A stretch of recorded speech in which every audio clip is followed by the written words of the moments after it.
What's up, homies? It's your boy Coach Meta coming to you live from my PS3, and this is episode 3 of the season. This episode, we get a salty run back, but not for us. It's definitely not for us. Last year, man, we just smiked Nebraska. You know, in Lincoln. So this year they get to come on down south to Denton, Texas.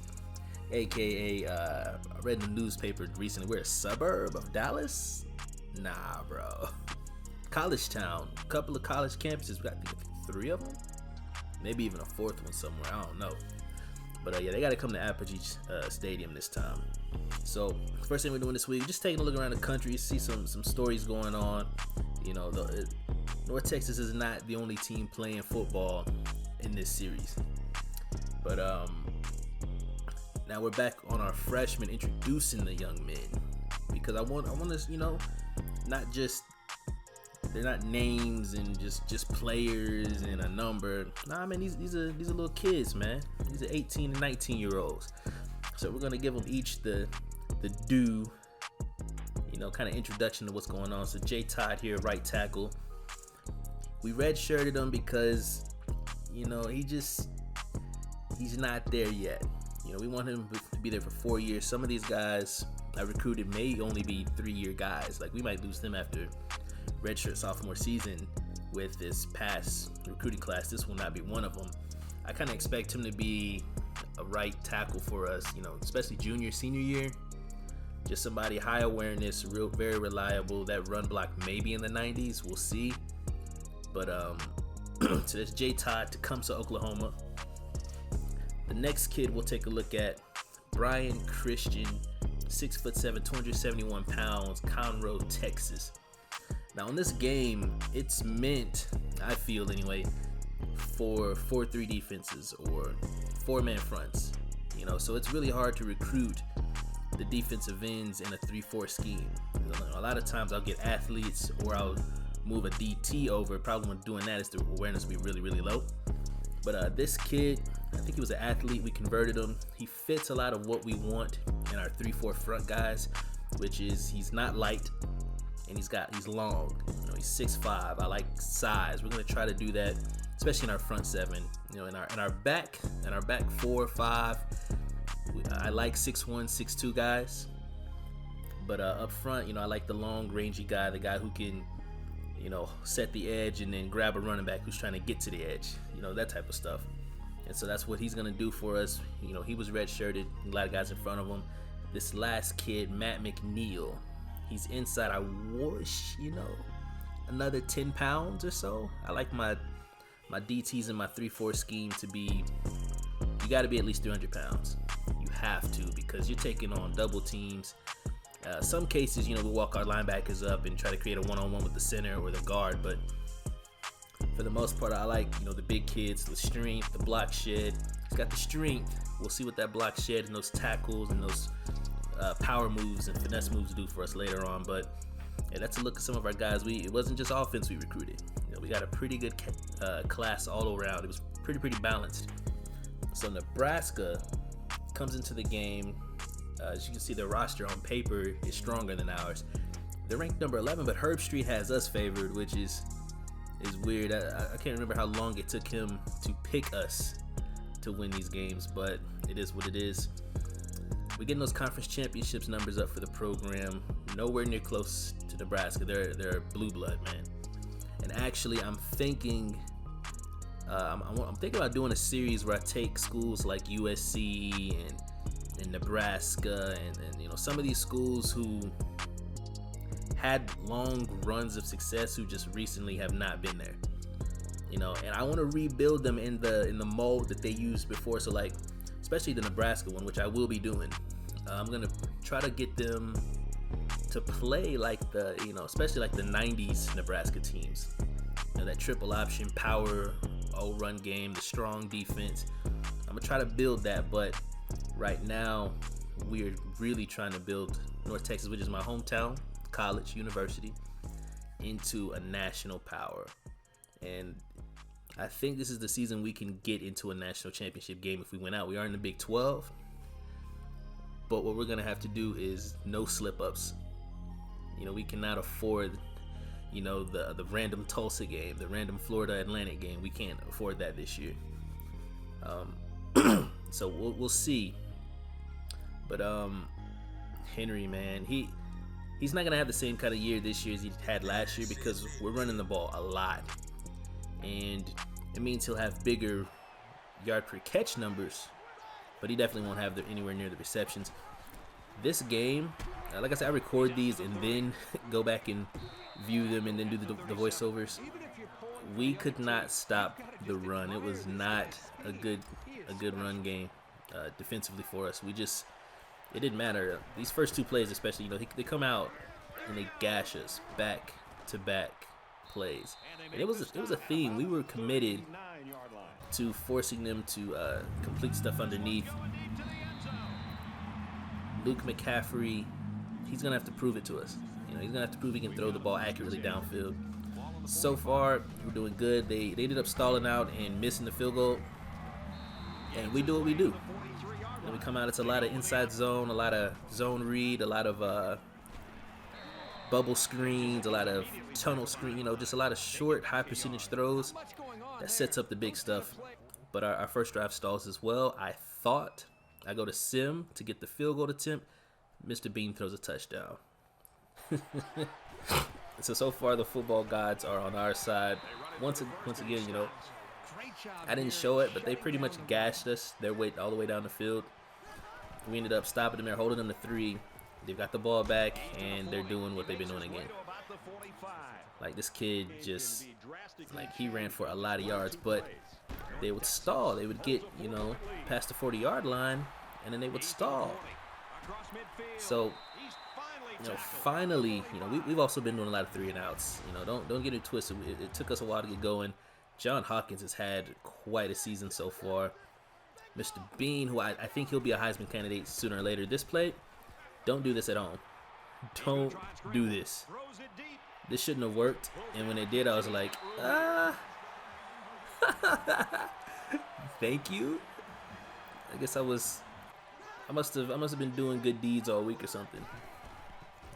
And then I remembered that one time where I didn't.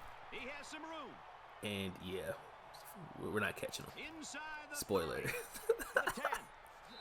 Luke McCaffrey, he's a good athlete, man.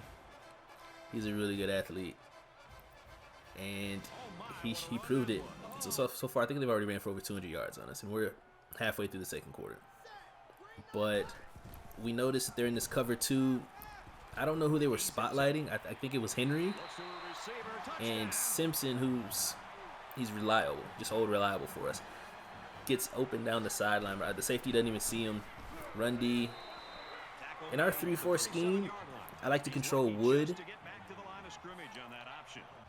Being able to shoot the gaps, you know, find who's getting double teamed and shoot the gap beside him, that is starting to become a thing. And when I can do that, it makes our run D that much better. So this is a Vincent's drive. You know, we every first quarter, first half, you know, about the 4th or 5th drive, we give him a possession of his own. That was a poor read by me, but the kid is just so good. Couldn't tackle him in a phone booth. Oh my gosh. And it's gonna be a thing. It's gonna be a problem. I mean, Hudson Henry's a problem. This kid here, this is the next level stuff. You know, I had a lot of options where to put him. Could have put him at running back. Could have put him at receiver. I'm lying. I couldn't have put him at receiver. No hands, no route running.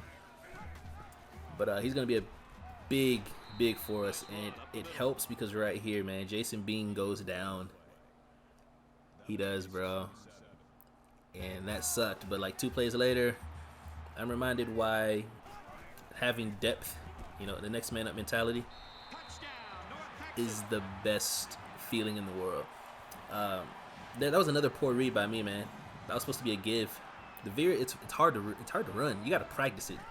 It's not like the zone read. It's not just simple. We're in the second half now. They just could not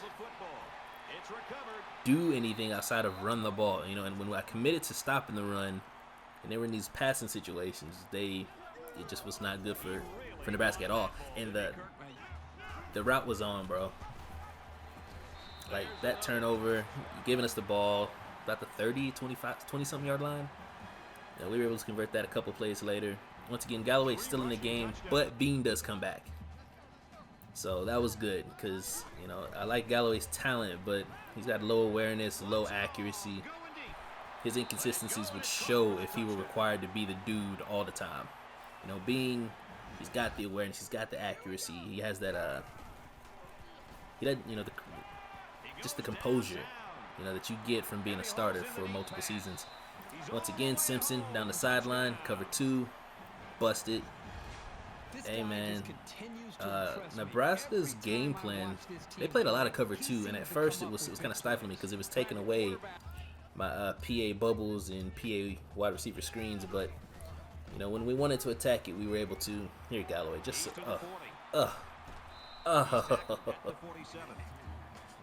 man, I don't know how long I'm gonna have this kid, but I'm gonna have a lot of fun. This is his problem. We have a wide open receiver there.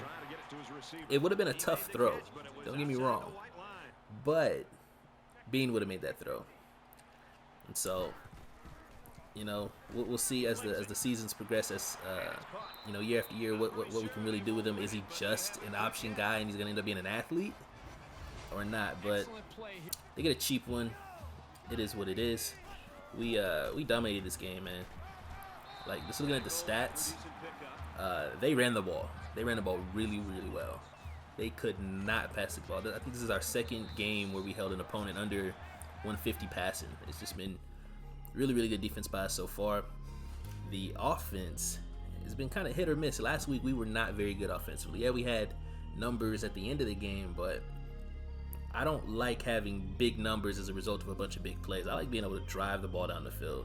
And we did that. 675 yards of offense. We were pretty balanced as far as, you know, our passing game. We didn't throw the ball much, but all of our success in our passing game was because of what we were doing in the run. Defending 50 run plays, especially, see, we ran the ball 50 times. I think 18 of them were of the triple option zone read variety. And so that, you know, that wears on the defense, having to make that many tackles, having to make that many reads, and you're getting your butt kicked, and your offense is in a box. I think going to this, the 3-4 defense, we're in nickel and dollar a lot, but it's a 3-4 defense. I like the 3-man front. I didn't like the 3-3-5 because I just, at this point, we just weren't able to focus that much on recruiting that second strong safety. And I felt like our linebackers were better. And so it'd be easier to focus on our front 3, as well as that linebacking crew, and then just kind of put guys in the back end who do their job. And for right now, that's going to be how we build our defense until we can really start getting those, you know, those 4- and 5-star cornerbacks and safeties. Then, you know, the entire defense will start looking like our front, because, you know, right now we're playing really good defense. We're giving up what we want to give up and taking what we want to take. So, man, other than that, man, it was pretty self-explanatory. You know, it wasn't a lot of drama. Sorry, but hey, I like these games. I like kicking butt like that. But other than that, man, yo, give the video a like. You know, give it a comment, sub, do all that. GG's in the chat. See y'all next video, man.